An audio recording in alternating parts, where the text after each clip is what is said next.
各位弟兄姐妹，大家平安。平安。感谢主赐给我们这个端午节假期。虽然我们不能到外面去到处去旅游或怎么样，但是相信我们在家里面还是享受到这个端午节的气氛。虽然亲人没有办法一起团聚，但是借由我们的彼此关怀，神的恩典跟我们同在。现在到了我们一起在主面前一起敬拜的时刻了。我们现在预备心，做一个安静预备，因为神看重我们的心意，敬虔的心跟神连结。我们先默祷做开始。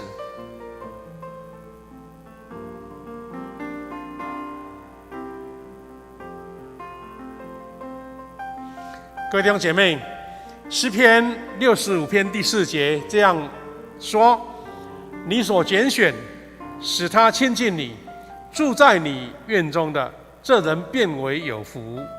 我们必因你居所，你圣殿的美福知足了。愿神赐福每一位，我们一起在神的殿中，一起享受那个美好跟知足。虽然我们是在空中的礼拜堂，我们借由雅茹传道带领我们一起诗歌敬拜神，我们一起同心来赞美。各位弟兄姐妹平安。这个时候邀请我们一起来祷告。生命的主，今日我们一同聚集在这里敬拜主啊，因为我们知道我们是你的教会，我们是愿意回应你的呼召，来成为你的肢体的一群人。所以主，今天渴望你不要向我们隐藏你的心意，帮助我们再一次看到自己的角色身份，让我们自己的身份能够再次被你调整，被你光照，被你点醒，能够为你使用。主啊，也愿你的话语再再的赐给我们新的生命，为我们带来安慰，使我们在这周的劳碌、忙碌还有匮乏中，能因着被你光照，意识到你的同在而得到满足。谢谢主。这个时候邀请我们一起来唱诗歌《真实的悔改》。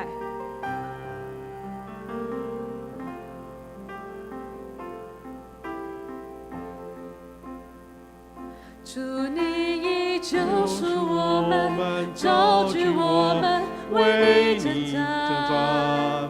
主，我们同心寻求你的国度，你的公义，求你赦免我们得罪了你。从今天起，我们要顺服你旨意。就是我们，召聚我们，为你征战。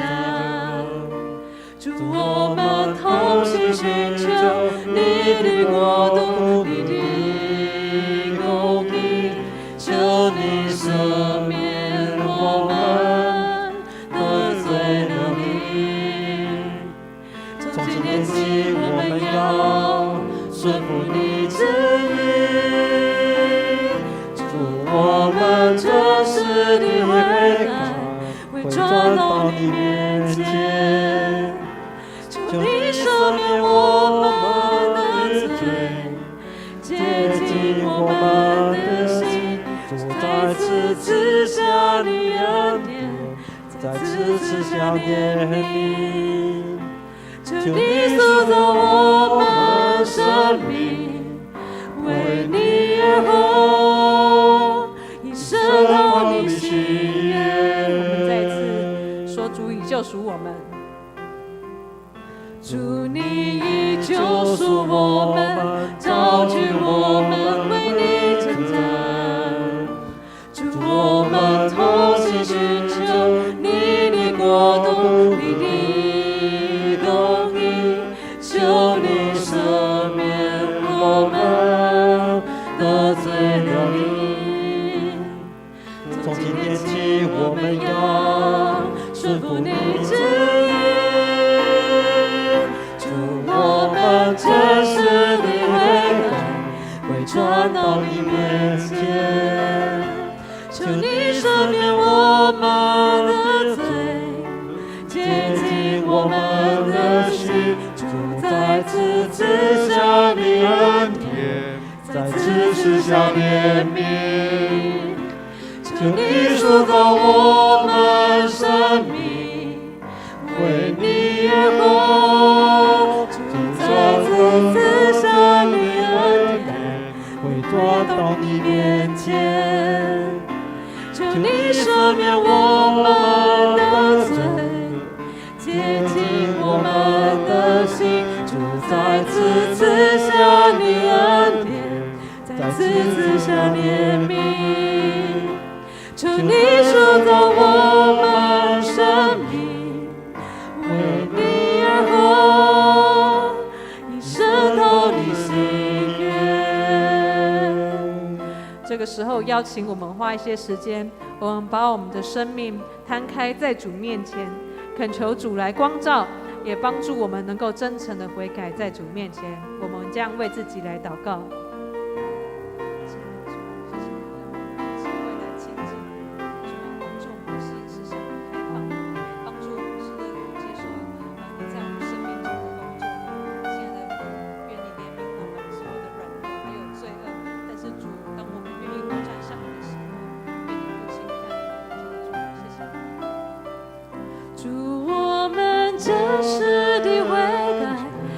转到你面前，求你赦免我们的罪，洁净我们的心。主再次赐下你恩典，再次赐下怜悯。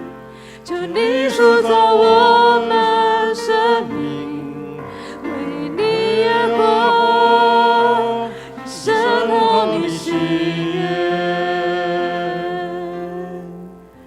生命的主，谢谢你接纳我们时常在你面前的深深的呼求还有祷告。主啊，当我们与你相遇的时候，我们清楚知道很多合乎你心意的事情，我们不见得有这样的力量或智慧来持守走下去。但是主，你说过，当我们愿意跟随你的时候，在人所不能的，在你凡事都能。你必要亲自护持我们走在你道路上的这些弟兄姐妹们，这是我们生命极大的福气。谢谢主，我们因你的帮助，在变动中能够站稳脚步。愿你继续保护我们。这样祷告是奉耶稣基督的名，阿们。这个时候邀请我们来唱《主是我们的力量》。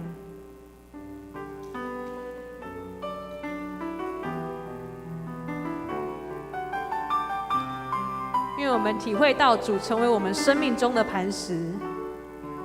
我的诗歌，我的拯救，你是我患难中随时的帮助。众山怎样围绕耶路撒冷，你必围绕我到永远。我的诗歌，我的拯救，你是我患难中随时的帮助。众山怎样围绕耶路撒冷，你必围绕我到永远。主，你是我力量，主，你是我高台，艰苦还是我心头，你必不动摇。主，你是我力量，主，你是避难所，我的盼望只在乎你。我们寻求我们的拯救。我的诗歌，我的拯救，你是我患难中随时的帮助。众山怎样围绕耶路撒冷，你必围绕我到永远。主，你是我力量，主，你是我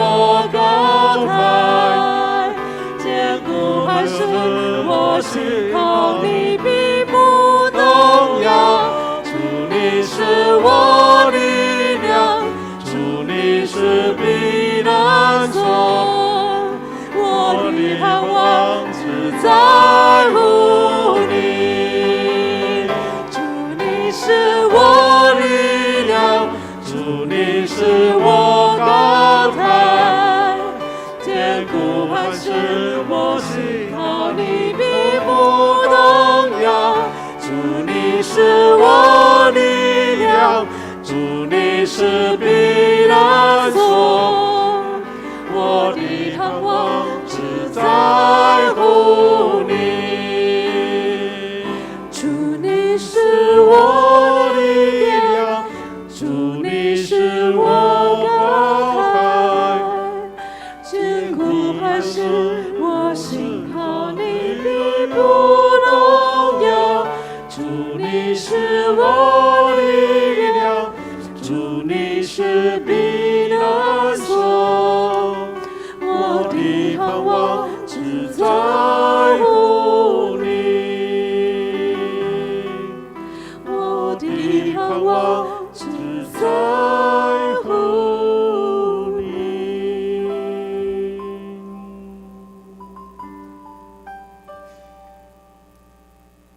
请我们一起同心来祷告。爱我们的独一真神，我们的上帝，满心感谢赞美你，因为你保守我们平安经过一个礼拜，也让我们领受你的恩惠，又因为你大能时刻眷顾扶持，你的恩惠慈爱随时降临在我们身上，我们感谢赞美你，愿你得到一切荣耀与尊贵。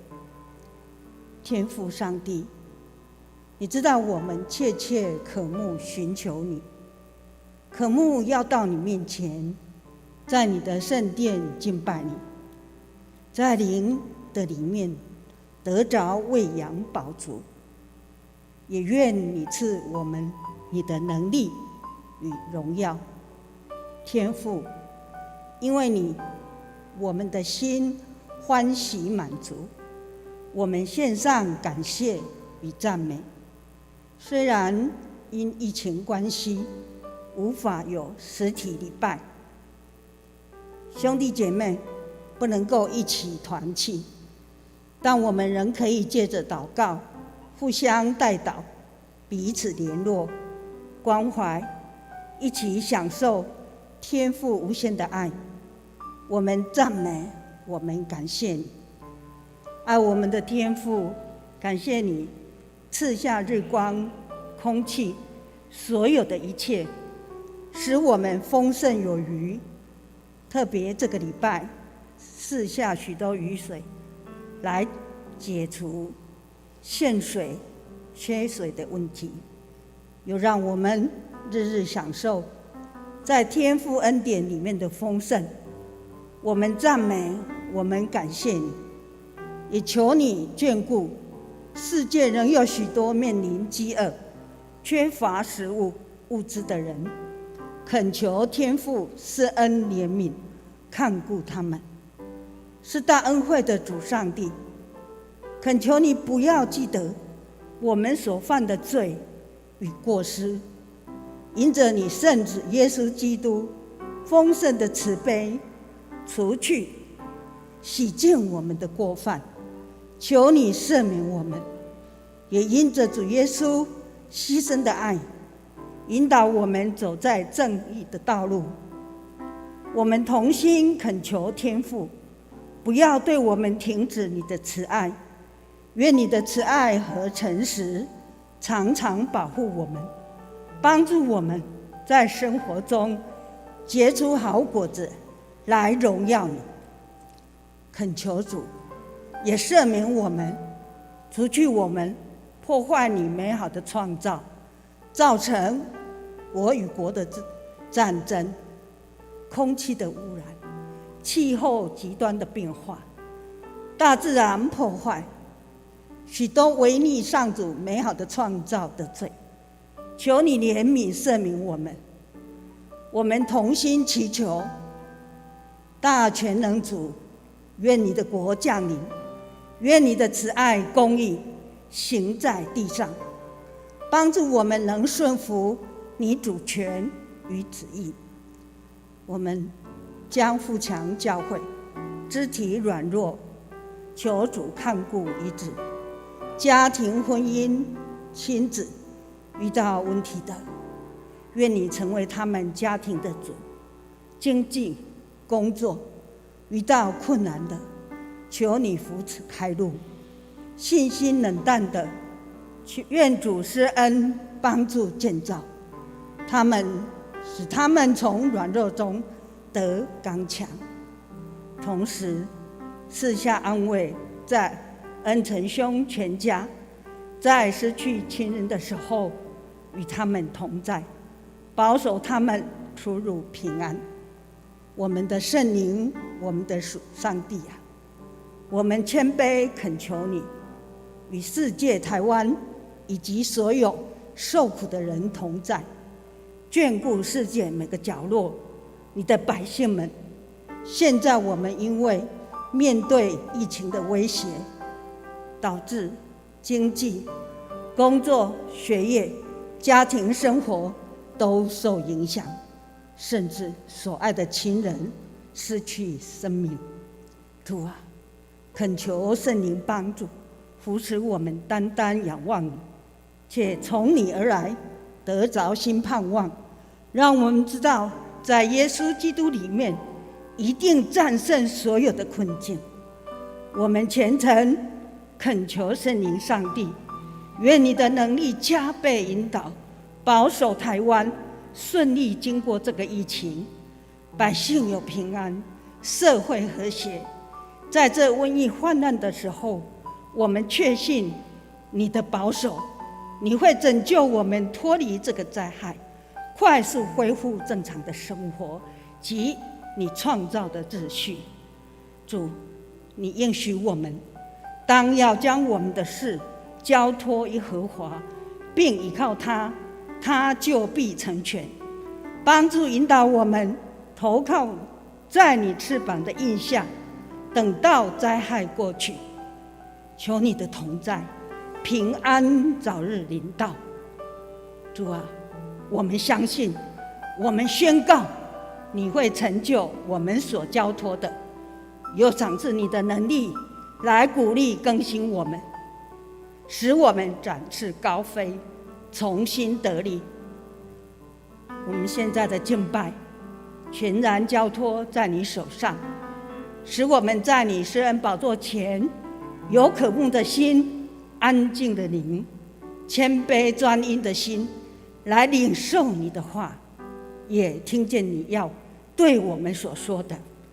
求将你的话语的能力充满我们的心，赐予信心，让我们进入你里面。我们也同心以主导文一起来做祷告。我们在天上的父，愿人都尊你的名为圣，愿你的国降临，愿你的旨意行在地上，如同行在天上。我们日用的饮食，今日赐给我们，免我们的债，如同我们免了人的债，不叫我们遇见试探，救我们脱离凶恶。因为国度、权柄、荣耀，全是您的，直到永远。阿们。这个时候，我们一起来攻读上帝的话。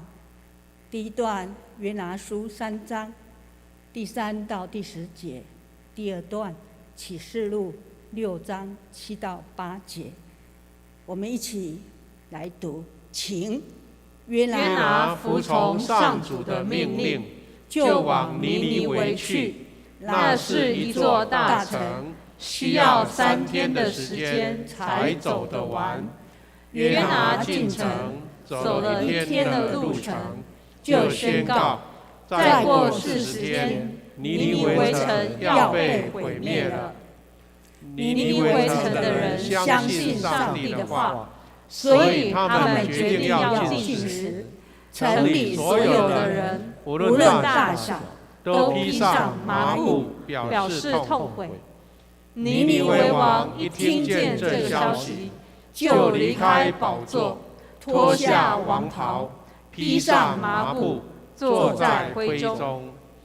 他向尼尼微人发出通告说：这是王和他的大臣颁布的命令，人、牲畜、牛羊都不可吃东西，不准吃，也不准喝。人和牲畜都要披上麻布，每一个人都必须恳切地向上帝祈祷，并且停止邪恶的行为，不做强暴的事。也许上帝会因此改变他的心意，不再发怒，我们就不至于灭亡。上帝看到他们所做的一切，看到他们放弃了邪恶行为，于是改变心意，没有把他原先宣布的灾难降给他们。第二段启示录6章第7到第8节，预备，请。羔羊揭开第4个印的时候，我听见第4个活物说：来吧！我一看见一匹灰色的马，那骑马的名叫死亡，阴间紧跟着他。他们得了权，管辖1/4的土地，要用战争、饥荒、瘟疫和地上的野兽杀人。愿神祝福我们领受他的话。这个时候，我们要请圣歌队来献诗。献诗后，我们请夏牧师来证道。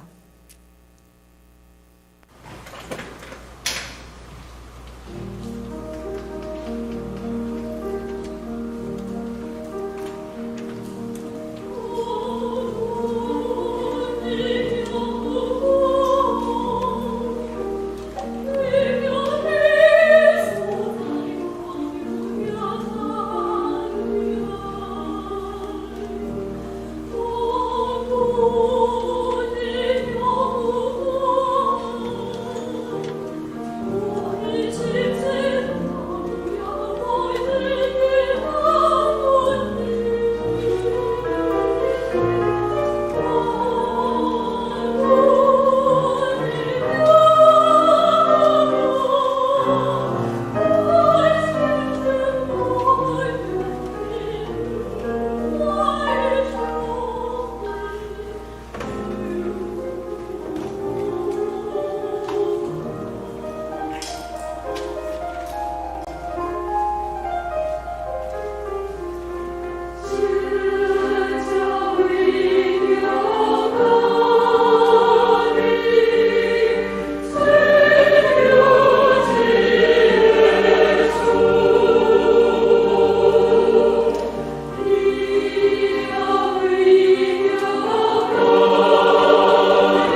各位弟兄姐妹，大家平安。先祝福大家端午节快乐。虽然今年大概是最不像端午节的一个假期，那很多亲人我们也希望他不要南下返乡，但是我们仍然能透过媒体或透过我们的这些联系，跟我们的亲人报平安。感谢主，我们在今天再一次在线上一起同心敬拜。牧师在上个礼拜用第一个主题是用彼得前书所提示的，就是疫情很像撒旦魔鬼那种像吼狮一样等在旁边，随时要吞咬所有的人，我们必须要防备。那今天牧师透过2个面向在跟大家谈论这个有关疫情对我们的影响，跟神要对我们说什么。我们在领受之前一起来先做一个祷告。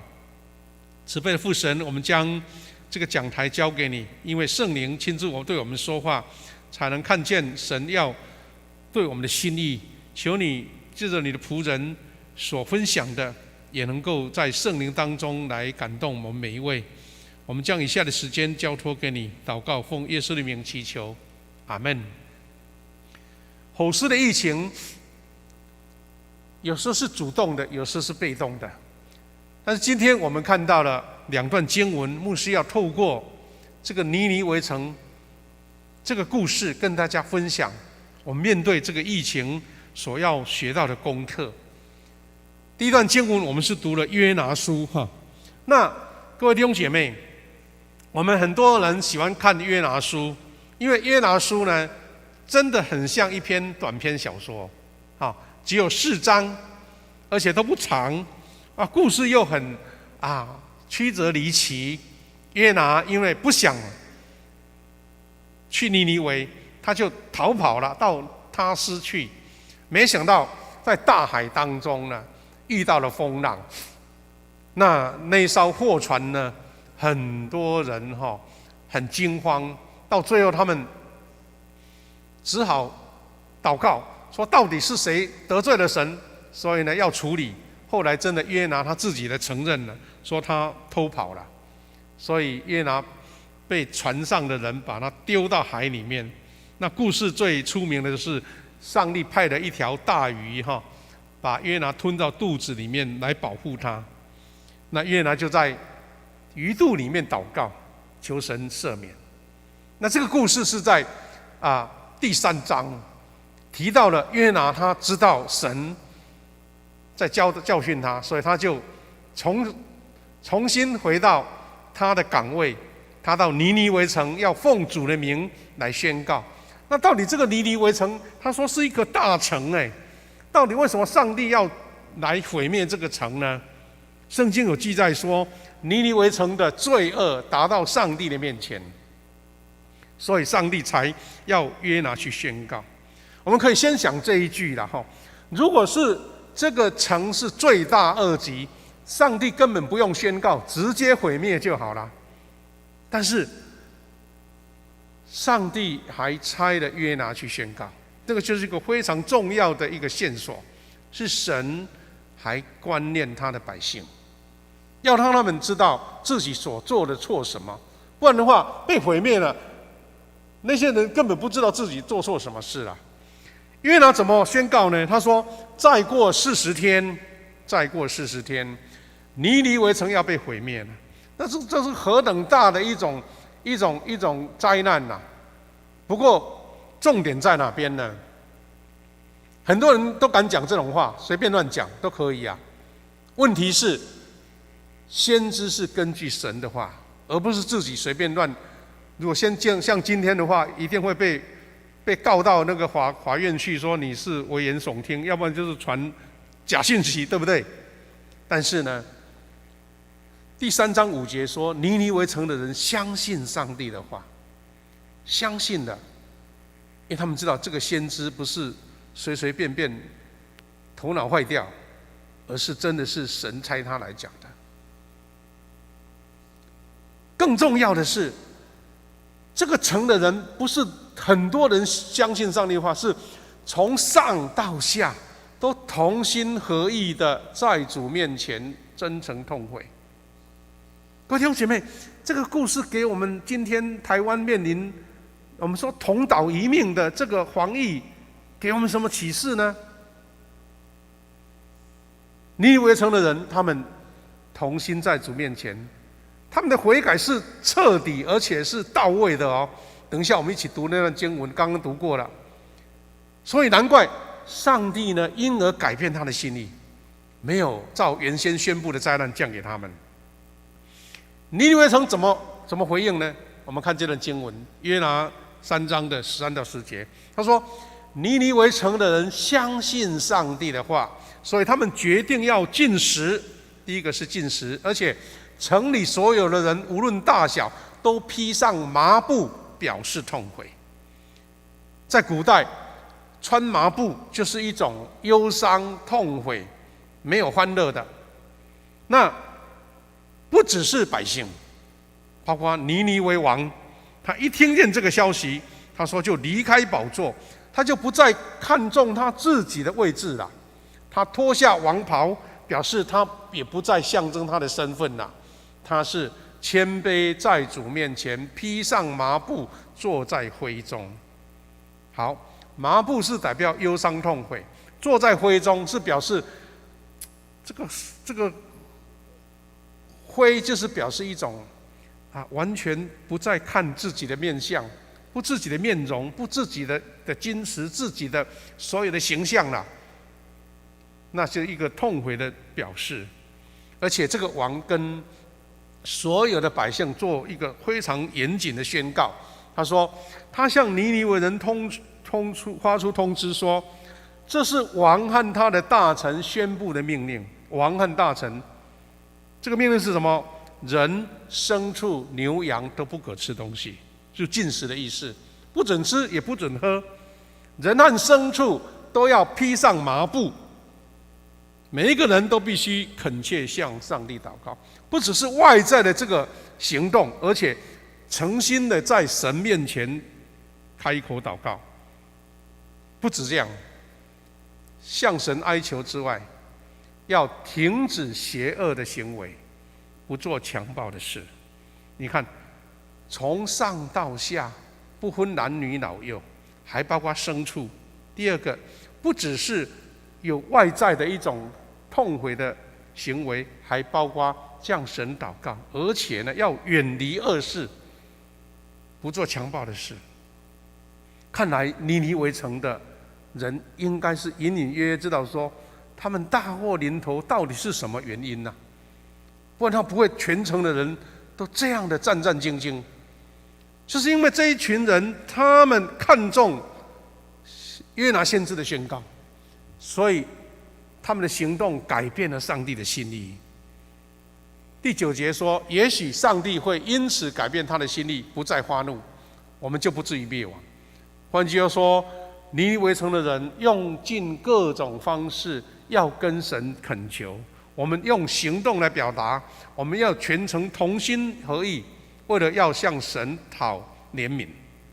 第10节是一个关键的一个宣告，上帝看到他们所做的一切，看到他们放弃了邪恶的行为，于是改变心意，没有把原先宣布的灾难降给他们。各位弟兄姐妹，尼尼微城的故事让我们隐隐约约看见台湾现在所面临的，无论是这个疫情对我们多么大的一个伤害。我们看到尼尼微城，第一个他们同心合一，第二个他们从上到下听王的命令，怎么做就怎么行，然后他们得神的怜悯。那这个岂不是给我们台湾一个非常大的一个启示吗？虽然这个疫情大家有不同的想法，这个疫情的危害其实是一致的，它不挑大人小孩，不挑老人妇女，它也不挑在上位的在下位的，但是我们只要同心合一，就能够超越这样的挑战。那上帝要毁灭尼尼微城，给我们什么样的启示呢？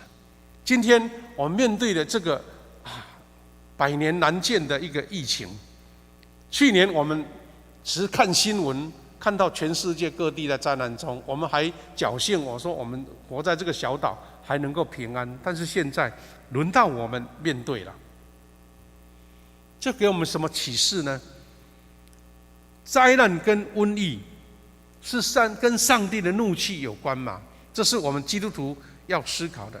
也许别人根本不想到这些，但基督徒不得不思考，就是这个是上帝的意思吗？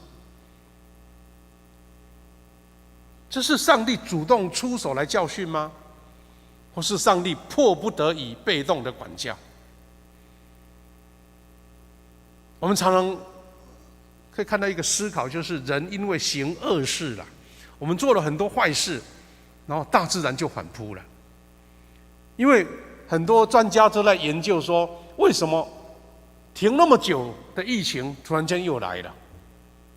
在非洲有很多人感染不明的疾病，那专家就去研究说，原来很多人因为了生活，为了得利益，所以去开发矿产、挖矿，去森林里面把所有的那个密密的丛林都把它处理掉了。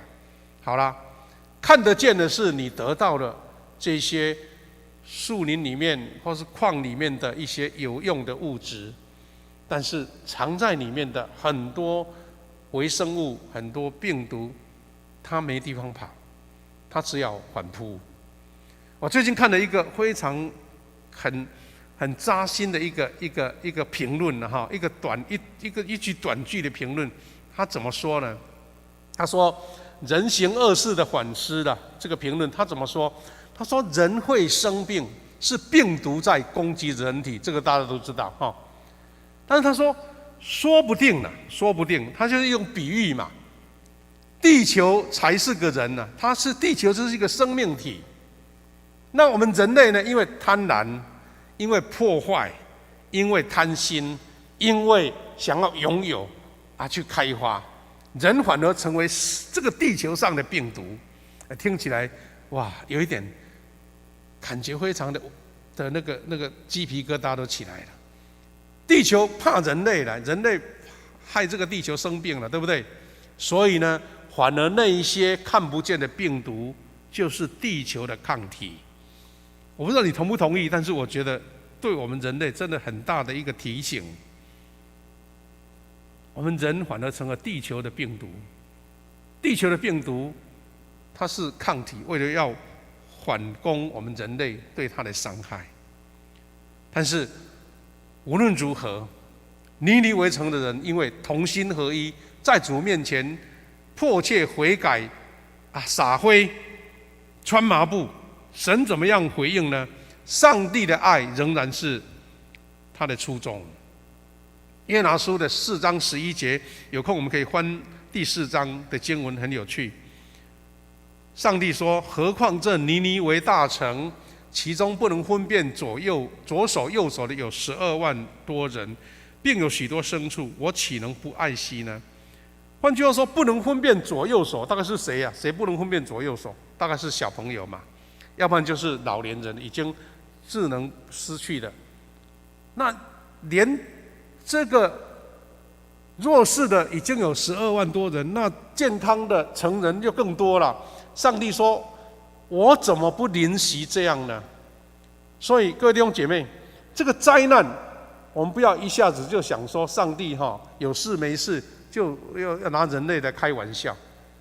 我们要记得神是怜悯的，但是他看人类有一些超越自己的行为或是犯罪，大自然会用不同方法来教训。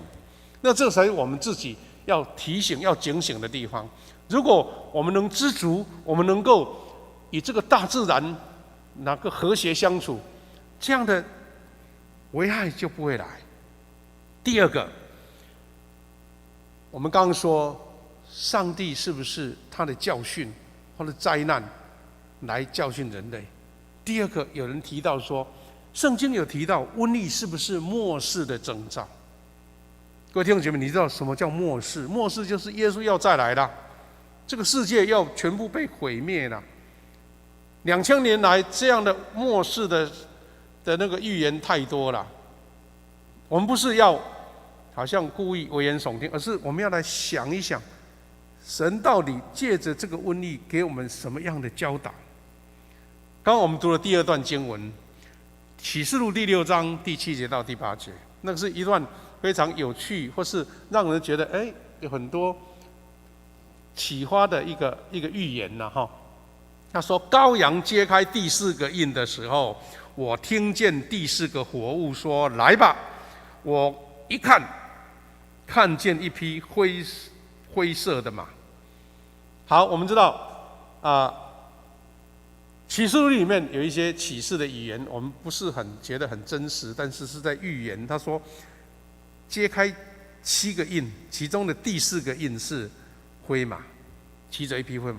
这只灰马来头不小，而且是对人类最大的危害，因为他说，那骑马的名叫死亡，阴间紧跟着他，他们得了权，管辖1/4的土地。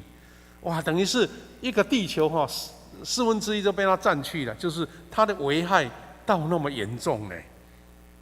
他用什么？要用战争、饥荒、瘟疫和地上的野兽来杀人。看起来好像就是一个神话故事，你觉得跟你无关吗？其实基督徒要思考是说，这些意象、这些预言到底跟我们有什么关系？启示录6章7到8节是记在7印当中的第4印，就是战争跟瘟疫了。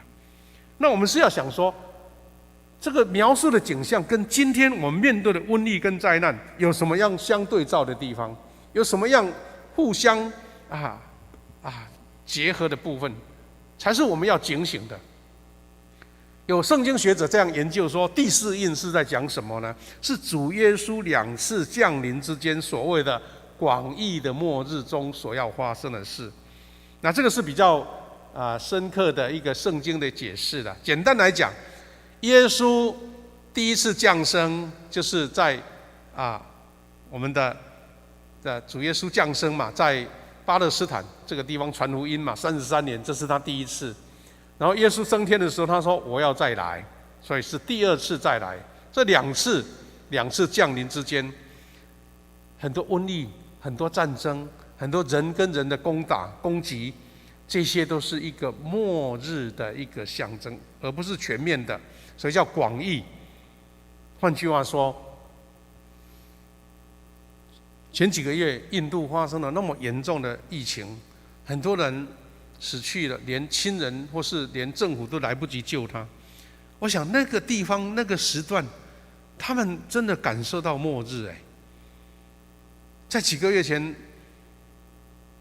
宜兰发生的火车的事件，那些一瞬间遇到苦难的人，不是感到末日来到了吗？所以这个是广义的，就是局部的。但是呢，这个给我们什么样的一个提醒呢？横扫世界的新冠疫情，是否也是末日来到的记号之一了？我们如果稍微讲一下7灾什么意思呢？7印之灾是耶稣复活升天，从父神领到这个书卷启示录讲的书卷，并揭开其中的7印做起点。7印，好，那一个一个讲。都不同的。第4印就是我们刚刚讲的一个灾难跟瘟疫嘛。那7印的终点是什么？上帝在末日掌权作王，神国完全成就的时候，记录在8章1节。好，这些好像看起来只是一个预言，我们对圣经基本的了解，但是给我们什么样的信号？历代以来世界大小的瘟疫之灾，无论是在何时发生，基督徒都要把它看成是一种末日象征的讯号，因为好像要给我们什么样的功课。但是我们也不能好像歇斯底里的觉得说，哇，真的到了紧张的不得了，也不是这样子的。因为耶稣提醒说，这些人祸天灾是永恒新世界来到之前必须经历的阵痛。但是大自然的灾害、瘟疫、各样的灾难，是神要再来的一个记号、一个讯号。好，那这是记在马太福音。另外，耶稣在路加福音21章9到13节也很清楚的宣告，我想看这段经文就是来理解他对末日的看法哈。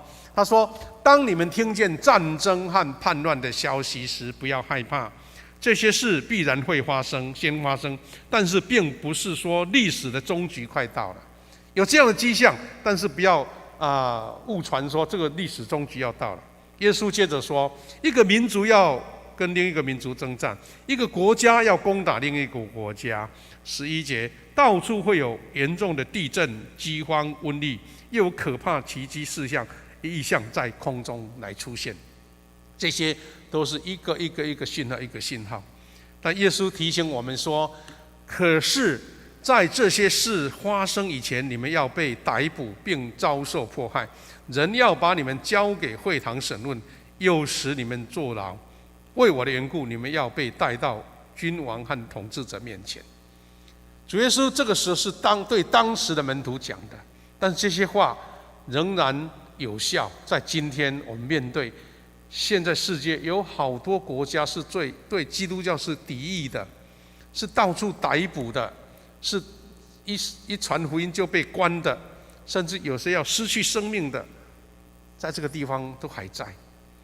但是耶稣告诉我们说，这些迹象都要让你们知道，我们基督徒就是要为福音做见证的机会了。这13节耶稣做的结论。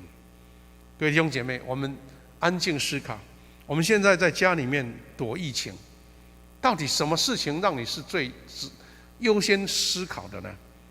新冠疫情，我们是不是把它看成上帝来的一封信，提醒我们活在末日的时代，要预备好自己，迎接基督第二次再来。刚刚我们说，第一次跟第二次之间叫做广义的嘛，一些信号持续在发生嘛。但是耶稣真的来的那个时候，就是狭义的末日，就是意思是真的就发生了，全世界没有人幸免。那个时候，我们如果没有预备，我们都没有提醒，我们都没有警醒，我们只能够面对一个新世界的来到呢？各位弟兄姐妹，我们在刚刚提到了上帝的惩罚，或是末日的来到，不是要吓大家，让他害怕，不是，是让我们心中有一个警醒，说我们应当做的事，优先做的事是什么？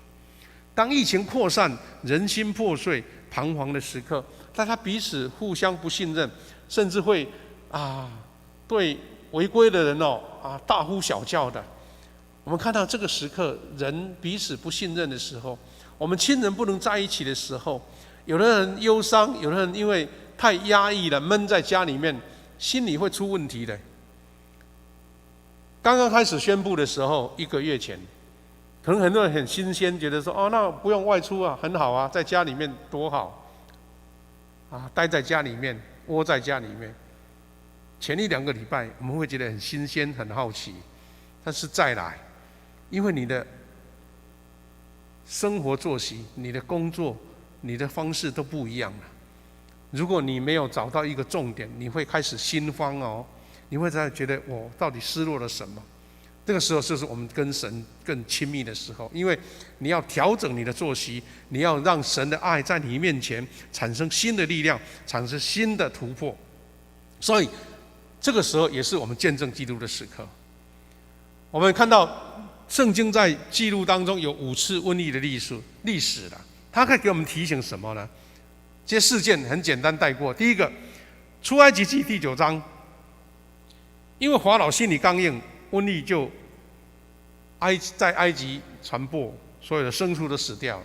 那是摩西要带领百姓出埃及的时候，那是第一次。第二次呢是民数记14章，因为探子就是跟约书亚他们12个探子去探迦南地，回来报恶信，那所以这10个探子不相信的都遭瘟疫死掉了，人数越来越多。第3次民数记16章，因为可拉党的人背叛，在他们的这个出埃及，在那个旷野的弟兄姐妹，大家彼此不再相信神，背叛了神，所以遭瘟疫死了14700个人。第4次最严重，民数记25章，人因为以色列人行淫乱跟拜偶像，瘟疫死了24000人。到后来王国时代又发生了一次，那更厉害了。撒母耳记下24章，大卫点数百姓得罪了上帝。圣经记载说，那一次瘟疫死了7万人。当然这是一个记录，但是我们要从里面看到什么样的教导呢？这5种瘟疫得到的学习是：第一个，我们要脱离世界的霸占，把身体当作活祭献给神。我们要体会神的心意，而不是为所欲为。第二个是凡事凭着信心，不凭眼见，坚信上帝的应许。第三个，学习在搭配上谦卑，不超过自己的度量，好像觉得会自己不行，要彼此互相谦卑搭配，我们是顺从带领。特别是现在这个防疫的时刻，不能人众说纷纭，你说这个我说那个，上到下不合一，那就会发生乱子。第4个是保守自己，远离恶事淫乱，弃绝一切有形无形的偶像。当人越背离神，这样的其实也换句话说，也同样做了很多恶事，对大自然的伤害也更多。因为人有贪心嘛，有掠夺嘛，就有恶事发生嘛，这些都包含在里面。我们要弃绝这一些而且要弃绝有形无形的偶像。第5个，凡是借着祷告祈求，寻求神的旨意，来讨上帝的喜悦。这是这圣经中记载的5个瘟疫给我们的一个提醒。圣经里面也提到，在诗篇91篇，上帝应许要除去一些瘟疫跟灾害的应许。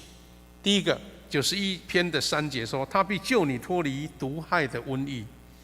第6节说，不怕黑夜的行的瘟疫，或是午间灭人的毒病，都是神所应许的。第3个是第10节，祸患必不临到你，灾害也不挨近你的帐篷。第12节，他们要用手托着你，免得你的脚碰在石头上。我期待我们弟兄姐妹可以常常读这个诗篇91篇，用诗篇91篇来祷告。我们不是用这个导读吗？这些经文就可以把你第一人称放在里面，说上帝啊，你的灾祸不临到我，你的灾害也不临到我的帐篷。上帝啊，你要用手托住我，免得我的脚碰上石头。这样就是一个非常棒的祷告，因为这个是神的应许。我们借着经文来一起祷告。之前呢，我们在疫情当中呢，我们看到这个香港有一位牧师，他是一个建道神学院的牧师荣誉院长，叫梁嘉麟牧师。他用一个比较不同的角度来讲这个疫情了。他讲说6点提醒，不要浪费这次疫情。疫情来不好啊，但是你总是要从疫情里面找到一个帮助你的部分，这个意思，你要得到一些好处啦，你要得到帮助的意思。好这个江道神学院的院长梁嘉麟牧师呢，提到这6点，我觉得对我们很好的提醒。就像上个礼拜牧师有分享说，这一次疫情给我们教的7个功课，那这次是说你不要浪费疫情给你的学习，有同样的意思好，他提醒我们有这几个。第一个，如果你不相信疫情是上帝所允许的，这就浪费了这次疫情。你会想说疫情这个不好的事，上帝有什么允许呢？其实在上帝的旨意当中，好事跟坏事在发生都有他的旨意，他要让他的百姓得益处了，他要让他的百姓感受到上帝的爱，这个才是上帝的意思。但是它会发生，不是偶然的。圣经说，马太福音10章29节，凡事发生都有上帝的应许。若是你们的父不允许，一个麻雀也不能掉在地上。连麻雀神都这样眷顾了，何况是那么大的瘟疫的发生。第二个，如果你只注意外面的防疫，而没有靠圣灵防备罪疫，那你就浪费了这次疫情。上个礼拜牧师不是曾经分享过说，这次疫情其实是2个征战，一个是大自然公卫，就是公共卫生的征战，防瘟疫到很多的方法要做。但第二个是我们内心的征战，属灵的征战。我们要防备罪意，就是罪对人的侵犯，所以我们要靠圣灵来防备。在公卫上面，我们要戴口罩，要洗手，要远避人群聚集，都是公卫的事。但是圣灵告诉我们，这个罪好像吼狮一样，魔鬼很像吼狮一样，疫情像吼狮一样，我们怎么样去防备？所以呢，在这次疫情当中，我们比较有时间安静下来，我们在思考说，我们是否在容忍罪？我们是不是常自夸、贪婪、仇恨、正竞、诡诈？疫情来之前也这样，疫情来了还是这样子，那个老性还是不改，那这样我们就浪费了这次疫情。所以呢，不只想着要胜过疫情，而是疫情提醒你胜过罪性，那个时候才是我们得到的学习嘛。圣经诗篇51篇第10节说：“上帝啊，求你为我造清洁的心，使我里面有重新正直的灵。”上帝来造我们清洁的心。第3个提醒是思考生命跟死亡。我们很少碰到现在这种情况。我们看到台中、桃园、苗栗、双北，突然间有哪几位感染了？昨天还好好的，今天就失去生命了。好像这个死亡很迫切的临到我们当中。前2天看到一个新闻，也感到很惊讶。有一位这个新闻的总监就是杂志的总监一位非常乐观开朗的一位总监，前1天还在写信息感谢日本人送给我们疫苗，还不到1天，突然间就失去生命了。因为他对很多人，大家对他很欣赏赞美，所以就觉得这个雄狮集团的这个新传媒的总监突然间失去之后，他觉得说好惊讶，没有任何预兆因为感染了就失去生命了。所以我们常看到说，我们的前一辈大概是我的爸爸或是阿公阿嬷那一辈，他们曾经经历过2次大战，哇，战争还有国共的战争，很多危险、死亡，其实在旁边发生了。那我们以为我们是生活在这个非常平安的时代我们生活在一个台湾从来没有的一个富强康乐的时代，没想到死亡又这么近的临到我们。难道我们不去思考，到底死亡跟我们的关系是什么？所以圣经这样说，路加福音9章25节：人若赚得全世界，却丧失了自己，赔上自己，有什么益处呢？诗篇90篇12节还告诉我们说：求你指教我们怎样数算自己的日子，好叫我们得着智慧的心。第4个，要明白上帝的心意，珍惜基督的救恩。因为疫情的危害，我们都没有办法去预防。如果你只盼望疫情尽快止住，而只为着活下去和正常生活，但是却不寻求上帝的心意和珍惜基督，那我们就浪费了这次疫情。我们只是想要赶快把疫情停止，然后又恢复正常生活，这是他的心意。但是我们怎么样寻求上帝的心意，珍惜基督呢？上帝希望你的灵魂苏醒，疫症时不必要的事都停顿了，不能去跟朋友聊天，不能去旅游，很多事情你要砍掉。但是什么样重要的事？有没有让我们思考永恒的事，思考基督救恩的事？哥罗西书3章1节说：你们若真与基督一同复活，就当求在上面的事，那里有基督坐在神的右边。求上面的事，求神的祝福的事。第5个是多读上帝的话语。我们时间多了，在家里时间多了，你是不是把它浪费在没有用的地方？他说如果你花太多时间阅读关于疫情的资讯，却没有足够时间读上帝的话语，那我们也浪费了这次疫情。真的，前不久在这2个礼拜当中一直在宣布说，哇，今天确诊几个人，那后面呢，陈时中部长又讲说几个死掉，哇，感觉说怎么会这样发生，那个死亡率那么高呢？然后我跟谢牧师还会突然间注意说啊，台南有没有人感染啊？因为你会很慌张，觉得说这些事情跟你很有关系嘛。但是你关心或是很注意，当然是可以，但是你一直把心思放在里面，那很可惜，你没有机会好好读圣经，那就浪费了这次疫情。关于这次疫情的情况并没有错，但是导致了解上帝的热情减少，对神的旨意都不思考，那真的是浪费了这次疫情。诗篇1篇23节说：“唯喜爱耶和华的律法，昼夜思想，这人变为有福。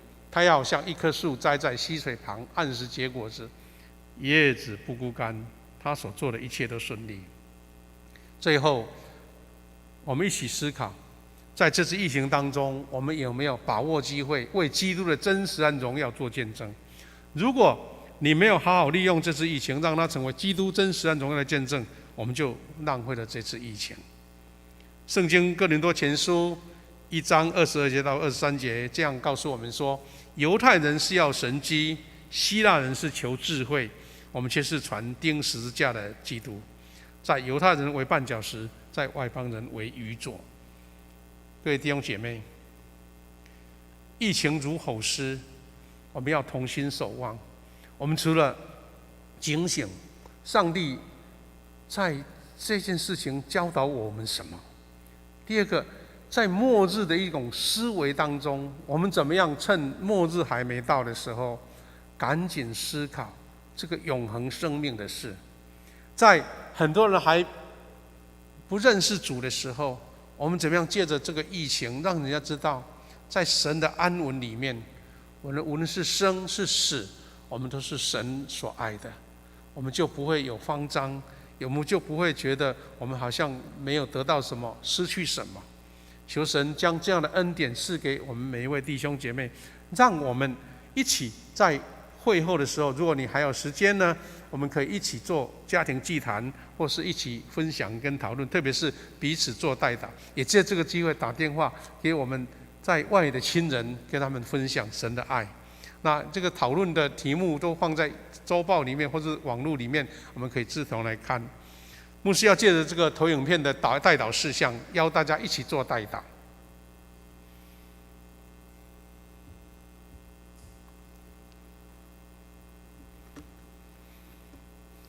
我们一起为这些事情一起来祷告。亲爱的父神，我们要为台湾的疫情平安来祷告。在这个疫情当中，最辛苦的就是医护人员、警消人员，还有这些地方的防疫官员，他们的身心灵，他们负担很大很大的压力，求神亲自保守他们。我们的中央流行指挥中心、疫情指挥中心的团队，他们担负了整个大的防疫政策。什么样的决策能够对台湾人有帮助？主啊，求你赐给他们智慧，赐给他们谦卑的心，吸收各样的这个意见，能够做最好的判断。特别在疫情紧急的时候，我们需要疫苗，但是台湾特别疫苗很难取得。神啊，求你帮助，让世界各国看见台湾的需要，能够很顺利的购得足够的疫苗，让我们的长辈，让我们的弟兄姐妹，让这些医护人员、警消人都有足够的疫苗可以保护。特别我们自己国家在制造疫苗，就求神恩待，让这些疫苗真正能够发挥功效，让我们台湾人免离这个艰难跟恐惧当中。亲爱的父神，我们在这个3级警戒当中，时间一拉长，我们个人的耐心跟自我的生活管理就会发生一些状况。主啊，求你保守我们的心理，让我们的心因为有安息在主面前，我们就得到平安。特别是我们为了在这一次紧急的疫情当中被隔离、染疫被隔离、住院，甚至已经失去生命的我们的同胞跟家属，愿圣灵的扶持跟安慰跟他们同在。我们也为我们的会友居家防疫能够平安顺心，需要外出的时候得保护，身心灵得健康，有信心跟交托。主啊，我们也为会友在工作在疫情的影响下能够顺利，学生学习读书都不受影响，我们老年人长辈大家都平安健康。特别是我们为了在疫情3级警戒下，很多做生意的、做餐饮的、做服务业的、做生产的、贸易的事业，很多事情被阻挡。主啊，神求你怜悯，让他们在业务受影响之下，然后靠你有智慧，能够撑得过这一次的挑战，让他们顺利度过难关。天父神，奉你名来祝福我们在网络上以及教会的每一位家庭弟兄姐妹，在这个非常时期，大家更同心，更彼此帮助。有些需要的，我们能够帮补；有些困难的，我们能够彼此扶持；有些需要代祷的，我们能够彼此关心。让我们虽然不能实体见面，但是我们的心更连结在一起。奉主的名来祝福我们台湾这个岛屿能够早日解除这个疫情的控管，大家恢复正常活跃的生命跟生活。愿神跟我们同在。祷告奉耶稣的名祈求，阿们。各位弟兄姐妹，那牧师呢接下去做一个报告，也同时请我们在家每些弟兄姐妹大家能够做一个奉献哈。我们在家里面也能够做奉献放在袋子里面，那有一天拿到教会一起来收集哈。那牧师做一个简单的报告了哈。第一个，3级警戒要延到6月28号是政府的规定，那我们教会基本上就是到6月27这个主日，一直是取得实际线上直播的礼拜。不过南部因为疫情比较没有那么严重哈，有些城市在呼吁说中央能不能够稍微放宽一下，能够退到2级了哈。如果2级的话，我们这个100个人聚集就不会觉得那么孤单了。我们期待祷告，希望这个能够赶快的实现哈。但是我们要配合我们的政府的规定。第二个，我们期待每一个礼拜5的晚上7点50，大家一起透过线上来做空中祷告会哈，由牧者来主持。第三个，我们仍然提醒大家在家做主日奉献，包括其他的奉献，我们都能够把它预备好。现在我们有很多信用卡啦，那个网络的这个转账的作业，我们也希望大家能够做这样的这个进行，或是我们可以到教会里面来做奉献。第四个是我们8月8号社教45周年的庆典要延期哈，等疫情明朗，我们再挑时间来公告，大家来举行。再次提醒大家，我们呢在家里面时间增多了，做一些更帮助灵命的事。第一个，举行家庭祭坛，大家一起同心祷告 ，RPG 的祷告，相信神应许我们都在祈求。第二个，我们进行圣经的抄写跟阅读全本圣经的一个操练，期待大家用这个时间能够更有帮助哈。那有需要可以打电话来跟教会干事来联络哈。那有2件关怀的事情，我们代祷。第一个，我们林恩成弟兄的妈妈李秀莲老姐妹呢，她在礼拜3安息了，享高寿91岁，要在6月21号礼拜1在台北第2殡仪馆举行这次礼拜，因为疫情的关系，只有家属能参加，我们来代祷。第二个代祷是我们教会长辈我们的松联团契的李阿春姐妹，她的妈妈在日前安息别世，因为她的娘家呢都还没信主所以呢要用一般的仪式来举行也请大家为阿春姐代祷，让他们的这个告别式能够顺利举行她的妈妈也享高寿97岁最后一个报告是我们端午节的时候呢，因为明天是休连假，但是我们干事轮休，所以变成礼拜1跟礼拜2都轮休所以礼拜1、礼拜2我们目前就是没有上班如果有什么事情要联络呢请你来跟牧师联络牧师都有在教会里面。求神祝福大家有一个平安喜乐的端午节假期。我们请谢牧师来主持我们的奉献以及我们的一个祝福祷告。我们一起起立来唱奉献的诗歌《一生爱你》。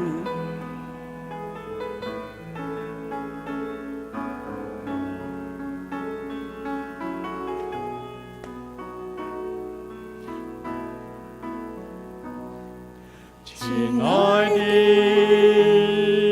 宝贵耶稣，你爱何等的甘甜，我的心深深被你吸引，爱你是我的喜乐，一生爱你，一生敬爱你，一生爱你，一生荣耀你，一生奉献，一生不回头，一生爱你，跟随你。请坐。我们一起来朗读我们这个月的金句，记在马太福音18章的第20节。一边请，因为无论在哪里，有2、3个人奉我的名聚会，那里就有我在他们中间。马太福音18章20节。这个时候，我们来唱颂荣，我的神啊，我的王啊。唱完，牧师祝祷。我的神，我的王啊，我要遵从你的命，我要永远称颂你。我要天天称颂你。我们一起来领受从神来的赐福。愿主耶稣基督的恩典、上帝的慈爱、圣灵的保守相通服食，与我们每位弟兄姐妹同在。也愿上帝的怜悯慈悲，让台湾的疫情早日消除，受苦的百姓早日得到平安，从今时直到永远。阿们。阿们。阿们。弟兄姐妹，我们请坐，我们来做一个默祷感谢，也能够后续的我们彼此来做一个分享祷告。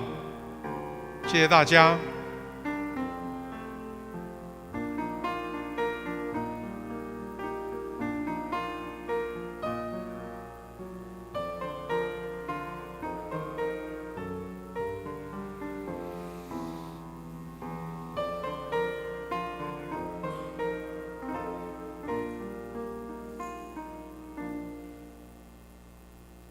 好，谢谢大家。